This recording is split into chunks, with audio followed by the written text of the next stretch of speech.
My name is Gwendell Mercelina Jr.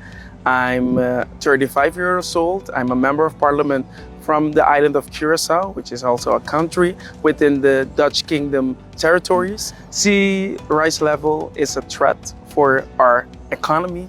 For example, we as a country, our first pillar is the tourism. We're talking, for example, about our infrastructure, which is going to see, we have a World Heritage City, which is Willemstad, who is going to get affected due to the sea rise level if we see in between 5 to 10 years, maybe that we're going to lose one of the most important sites of our country.